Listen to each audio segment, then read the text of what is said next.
Hi everyone and welcome back to ITAD in 15, the YouTube series where we're bringing together industry experts to talk about the many parts of the ITAD industry, from assurance and security and sustainability to customer needs and industry standards and expectations. So today we're talking about the differences in certifications and specifically what customers and ITADs themselves need to know about. There's many standards, many guidelines, specifications and certifications in the space, which can create some confusion from an outsider's perspective. So today I'm joined by some really great experts. We've got Giles Ward, who's the CEO at Vita, and we've got Paul Guenther, who's the Director of Operational Excellence at Pedalpoint Lifecycle Solutions in New York. Giles, do you want to give people an idea of who Vita is, what you guys do? Yes, so Vita is an ITAD based predominantly in Ireland. We started off in Northern Ireland. We've been running for over 25 years, and we now have 4 different processing sites. One in Northern Ireland, one in the Republic of Ireland in Dublin, one just outside London in Essex, and a new site that we've just opened in Frankfurt. So we operate across 4 different jurisdictions. What we try to do is make sure that we offer a consistent service across all of our sites. So one of our key strategies is that our certifications that we have the same certifications at each site, and that gives our customers a consistent outlook, and it shows that we're consistent in what we feel is important as a business. Fantastic. And Paul, do you want to give us an idea of who Pedalpoint are and what you guys are doing over there? Yeah, of course. So again, as Zoe introduced me, Paul Guenther, Director of Operational Excellence at Pedalpoint.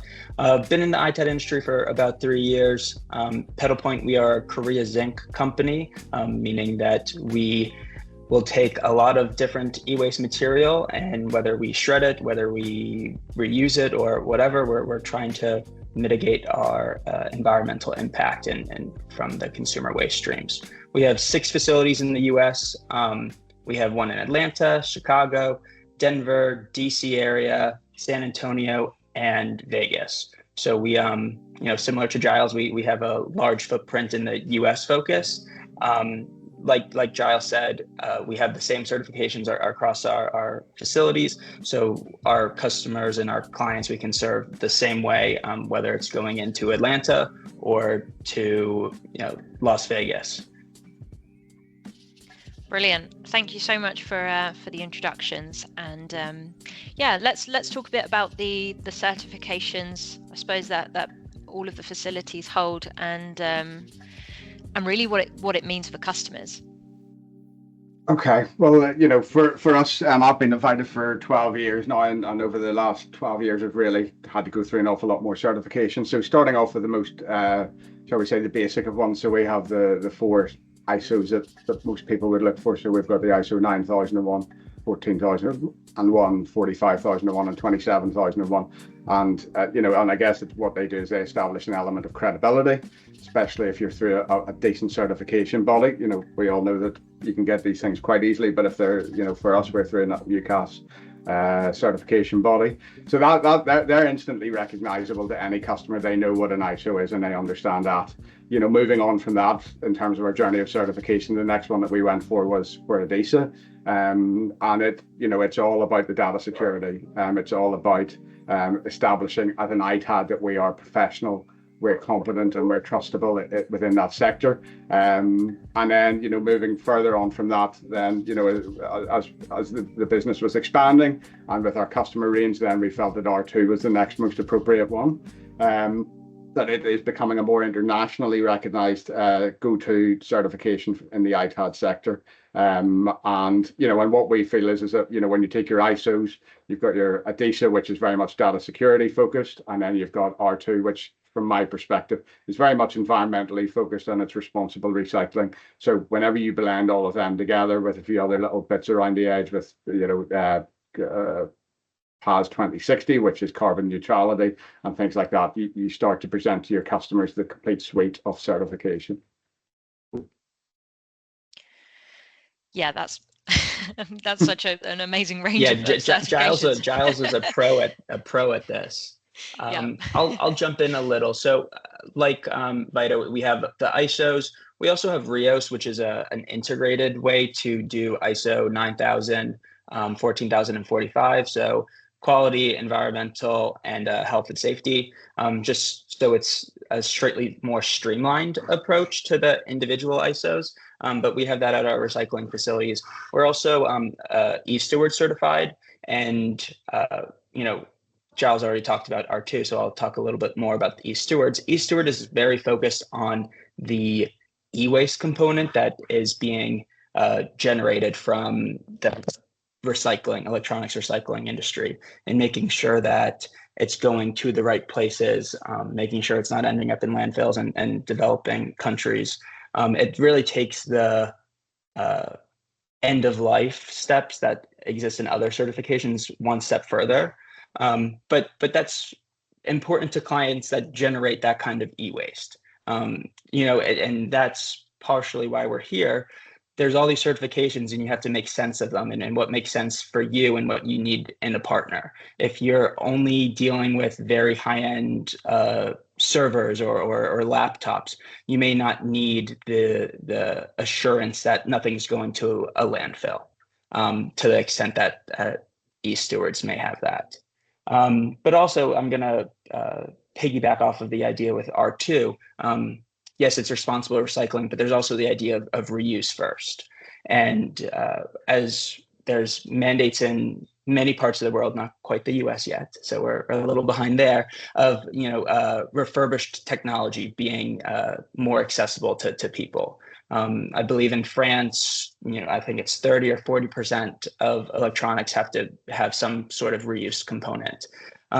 So e-commerce channels that are popping up around the world that allow for the resale of equipment is great for the environment, great for the circular economy, great for underprivileged communities to be able to afford technology, but also could be a really great opportunity for clients to make money off of their ITAD services.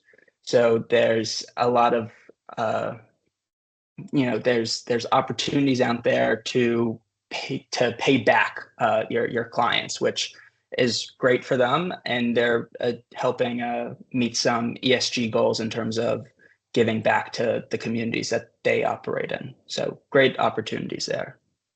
Yeah, and when you have these certifications in place, obviously the processes, they all have to be compliant with these various standards. How do you find that it affects, pricing, your turnaround time, service delivery? How do you find that it's affected your ITAD process? I think from our point of view, we have always been quite lucky that whenever we bring in these certifications and that you're continually stepping up, that we've always found that we're already in that space, that we haven't had to make too many changes to it. I think that a lot of them keep you quite honest in many ways. Like if we talk about ADISA, from the security point of view, it's hugely focused on data security, from chain of custody collection all the way through to data sanitization, and all of the processes to make sure it's right. And from our point of view, we were always quite reassured that whenever we first took the ADISA journey, that it was like we didn't have to change an awful lot to achieve that. And it's a good thing to keep. I'm operations, so from my point of view, it's a very good way of keeping your staff motivated, this is what we have to do to keep our ADISA certification. R2 is the same, where they make you check in data sanitization and things like that as well. So on an operational level, it's a very good yardstick. It's a good way that you can understand how well you're performing and making sure that you are following best practice all of the time. It does present challenges, and I think that sometimes whenever the customers don't understand the value of things, and back to the chain of custody thing, where we do all of our collections using our own lorries, our own staff, so we have that complete control. We make sure that the equipment from the point of collection until it gets into the facility is not left unattended. There's so many measures that are in place. Sometimes our customers don't understand that. Why can't we just use DHL and ship it to you, and things like that. And that's where, to me, the biggest challenge is with the customers, and and I think that even when we come to data sanitization, that the education of the customers, which sounds terrible to say, is a real key part of this. And to piggyback off that, Giles, I do think the certifications are a great starting point in conversations with clients on how you can best serve them and meet their purposes. But if a procurement officer is only checking a box, they may be missing some of those key processes. ISOs, as we mentioned, are internationally recognized as a standard. That's literally what it means. But it's a very high level.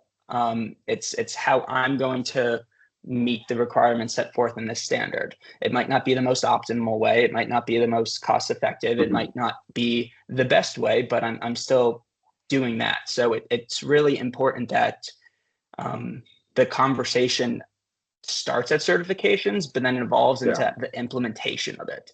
And like you mentioned with chain of custody, we deal with very highly sensitive PPI, all sorts of information that's on these laptops. Like we have, again, 6 facilities across the country, do our own pickups to ensure that chain of custody. And whatever that requirement is on the client, we're happy to meet it. If we have to have live tracking on the trucks, if we have to have serialized tags on the trucks to make sure that they aren't tampered with, tamper-proof seals, those can help prove that you're compliant, but those aren't mandated by a certification. So yes, I'm compliant to it. Yes, I have the certification, but this is how I'm implementing it. So it's really important for customers and everyone to really ask their provider, okay, how are you doing this? How are you assuring it? Yes, there's the audit once a year, but it's how you're doing it every day, 365 days a year, not just the week that the auditors are there.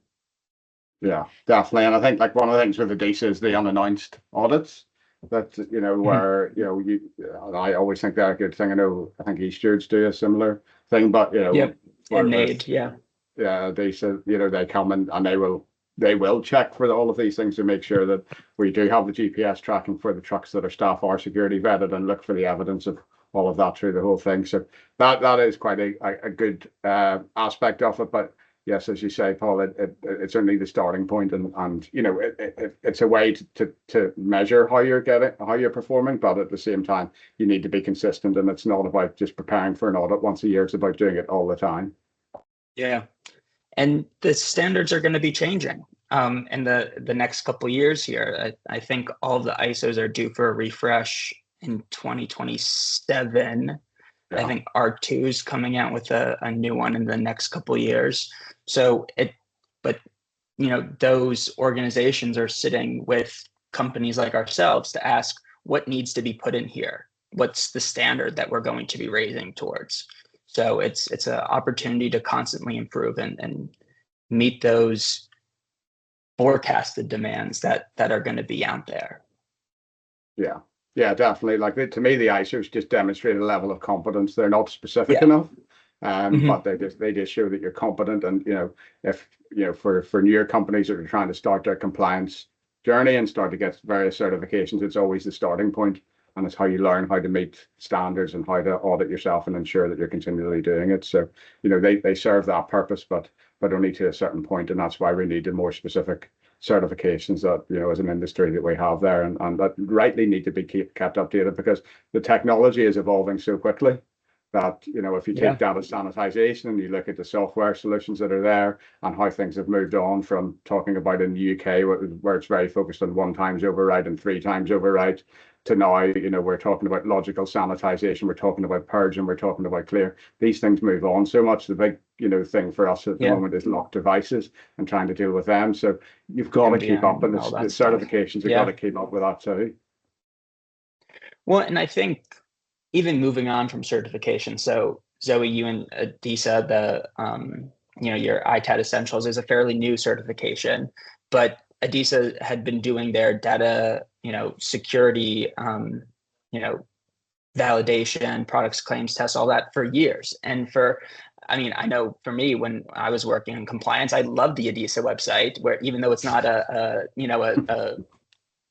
big certification body like ISO or the R2s, there are these other instances that are these other organizations that are helping you recognize what's going to work or what the future is. Yeah, absolutely. Which was huge, especially with, Triple E, there's new revisions there, and you have a great website where you're saying this product is compliant to it, this product hasn't been tested yet. And I know I'm like, oh, this software is not doing it anymore. We have to change, just because I just want to be proactive, and I want to make sure that everyone's doing it. And if there's not the questions and the proactive want to be compliant, things can get missed. Yeah, absolutely. You're a lot of people actually don't know, but one of the things that ADISA does do is we have a test lab which has been around for I think over a decade, and it tests data sanitization in all sorts of tech. So I've been wearing a smart ring for a couple of weeks because the guys are testing that at the moment. And before that, we had smart watches, and we've had AirPods, and you name it. If there's a chance of data on it, at some point it probably has come through the lab, and it gives us a really unique understanding of what works in not just bettering our own certifications, but actually having a look at specifications and seeing where the vulnerabilities lie, and being able to publish those white papers and bring that awareness up. I think we definitely focus more on the industry side because that's where we largely operate. But I mean, for you guys as well, looking at the customer journey, I know, Paul, you touched on it, but we had an ITAD in 15 recorded last week, and I think it was Amanda Harris from Centerprise. She said, well, we're always compliant, but probably only 20% of customers ask about what we do to remain compliant. And I suppose that's how I'd like to finish this. If there's one piece of guidance that you two could give to the customer, something that they should be asking, instead of just getting rid of all of your tech or making sure it's on the pallet or it's been taken away, be it cost related, procedural, what can a customer be asking before they go on the journey of getting rid of their assets? Well, as this is all about certifications, I think that we have to encourage them to look into what the certifications are, but you've got to look that little bit deeper to make sure that it's applicable to what you're doing. And ADISA, you've got with ADISA, one of the main things is about the data sanitization. With R2, does the scope of the R2 cover what you need them to do? What you needed to do with your ISOs are the ISOs awarded by a recognized certification body, and is that appropriate? And then I would also say trust the certifications. If you're going to pick somebody who's a ADISA certified or a steward certified, you've got to look into understanding what does that look at and what are they auditing against, and then trust that. There's no point in us having the certifications if the customer then is continually questioning certain aspects of that. The certifications in some way should define us as experts in our field, and therefore feel free to rely on that because that's what it's there for. I'd also say, the journey of becoming a ITAD partner with an enterprise is a sales function at its core. I would encourage a client or customer to ask the questions of the operations team on what's your metric? How are you holding yourselves accountable? It's a slightly different conversation than a commercial conversation, but I know me and Giles, I'm going to speak for you in operations. I think we're some of the best salesmen out there because we have the best knowledge of our processes and how we can do it and how we can apply to your business. So I think